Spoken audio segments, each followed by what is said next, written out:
नमस्कार, अध्ययन अड्डा यूट्यूब चैनल पर मैं दुष्यंत सिंह एक बार फिर से आप सभी लोगों का बहुत बहुत स्वागत करता हूं। यूपी टेट प्राइमरी यानी लेवल 1 की आंसर की मैं आपको प्रोवाइड करा रहा हूं। इससे पहले जो एनवायरनमेंट वाला सेक्शन था, आपका जो पर्यावरण वाला सेक्शन है, उसकी आंसर की अपलोड की जा चुकी है, उसको आप देख लें। बाकी के जितने पार्ट हैं उनकी भी बहुत जल्द से जल्द मैं आपको ऑथेंटिक आंसर्स उनके प्रोवाइड कराऊँगा। तो अब हिंदी का जो पार्ट है उसको देख लेते हैं, भाषा 1। तो इसका पहला क्वेश्चन जो है वो है आपका निम्नलिखित में से किस शब्द की वर्तनी सही है। तो इसका जो है पहला ऑप्शन आपका राइट है, अनुग्रहित। इसके साथ साथ मैं आपको बता दूं कि जो सेट मेरे पास है ये डी सेट है, ठीक है। बाकी का जो क्वेश्चंस हैं वो अपने हिसाब से अपने पेपर में मैनेज कर लेंगे आप। निम्नलिखित में शुद्ध शब्द कौन सा है, तो पैतृक, इसका पहला आंसर सही है। स्वध्वनि का उच्चारण स्थान क्या होता है, तो तालु से उच्चारित होती है, ठीक है। फोर्थ ऑप्शन इसका सही है। अत्यंत शब्द में उपसर्ग कौन सा प्रयोग हुआ है, ठीक है। तो इसका जो तीसरा ऑप्शन है अति, इसमें ये उपसर्ग यूज हुआ है। उपत्यका किसे कहते हैं, पर्वत के पास की जो भूमि होती है वो उपत्यका के नाम से जानी जाती है। तीसरा ऑप्शन इसका सही है। 36 क्वेश्चन है कि इस देश में हिंदी भाषा का प्रयोग लिखने एवं बोलने में किया जाता है। तो ठीक है, तो भारत में तो किया ही जाता है। भारत के अलावा मॉरिशस एक ऐसा देश है जिसमें हिंदी को लिखने के साथ साथ बोलने में भी यूज़ किया जाता है। सूरसागर किस भाषा की रचना है, तो सूरसागर आपकी ब्रज भाषा की रचना है, ठीक है। वीरों का कैसा हो बसंत, ये कविता किसने लिखी थी, ये सुभद्रा कुमारी चौहान की कविता है, ठीक है। आगे बढ़ते हैं। क्षेत्रीय में कौन सा विशेषण है, क्षेत्रीय में गुणवाचक विशेषण है, क्योंकि एक क्षेत्र के बारे में बता रहा है। देखो संख्या से इसमें कोई मतलब नहीं है, सर्वनामिक विशेषण ये है नहीं, परिमाण का बोध करा नहीं रहा है, तो ये गुणवाचक विशेषण है। चौराहा, चौराहा में आपको पता ही है चौराहा में क्या आ रहा है आपका, चौराहा में संख्या आ रही है। संख्या संख्या किस में आती है, द्विगु समास में, द्विगु समास है, इसका फोर्थ ऑप्शन राइट है। निम्नलिखित में से मौखिक अभिव्यक्ति का रूप कौन सा है, यानी मौखिक रूप से किस चीज़ की अभिव्यक्ति किस द्वारा की जा सकती है, तो ये आशु भाषण के द्वारा, ठीक है। आशु भाषण थर्ड ऑप्शन इसका राइट आंसर है। हिंदी भाषा की बोलियां कितनी हैं, बोलियों की संख्या है 18, ठीक है, 18 बोलियां हैं। सामाजिक शब्द में मूल शब्द और प्रत्यय क्या है, तो मूल शब्द है इसका समाज, और इसमें प्रत्यय कौन सा है, एक। समाज और एक मिलाकर के सामाजिक बनता है, third option is the right answer.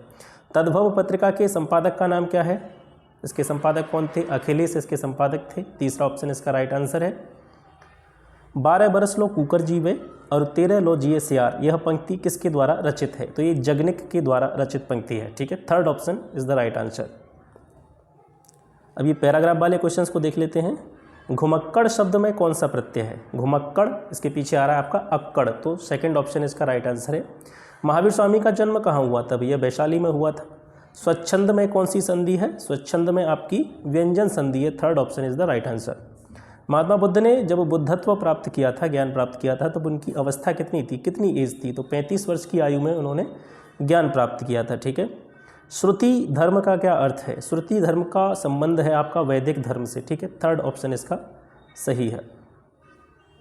इसके बाद में आपका आता है अंगा का उच्चारण स्थान क्या होता है। ये इसको बोलेंगे तो आप आराम से इसको पता लगा लेंगे कि अंगा कहाँ से उच्चारित होती है, नासिक से, नाक से इसका उच्चारण किया जाता है, तो नासिक है, second option is the right answer.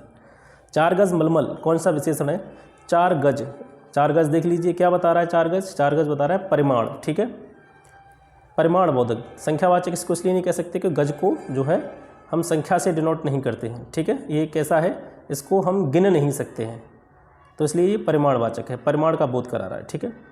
समास का विलोम क्या है, समास का विलोम होता है व्यास, ठीक है, second option is the right answer. शून्य का तत्सम शून्य है, तीसरा ऑप्शन इसका सही है। शून्य का तत्सम क्या है, शून्य। आँख की किरकिरी होना, इसका मतलब क्या है, इसका मतलब है अप्रिय लगना, सेकंड ऑप्शन इसका राइट आंसर है। अकाल का पर्यायवाची कौन सा है, दुर्भिक्ष, दुर्भिक्ष को अकाल के नाम से भी जाना जाता है। कौन सा वाक्य मिश्र वाक्य, आप तीनों शब्दों चारों वाक्यों को देखेंगे तो छात्र पढ़ते हैं और अध्यापक उन्हें देखते हैं, अध्यापकों के सम्मुख छात्र पढ़ते हैं, क्या अध्यापकों के सम्मुख छात्र पढ़ते हैं। और चौथा ऑप्शन आप देखेंगे कि अध्यापक देखते हैं, यहाँ तक एक वाक्य हो गया, छात्र पढ़ते हैं और किसे ये जुड़ा हुआ है, ठीक है, तो ये कैसा है, मिश्र वाक्य है, चौथा ऑप्शन इसका राइट है। जिसकी पूर्व से कोई आशा न की गई हो उसके लिए क्या शब्द यूज किया जाएगा, अप्रत्याशित।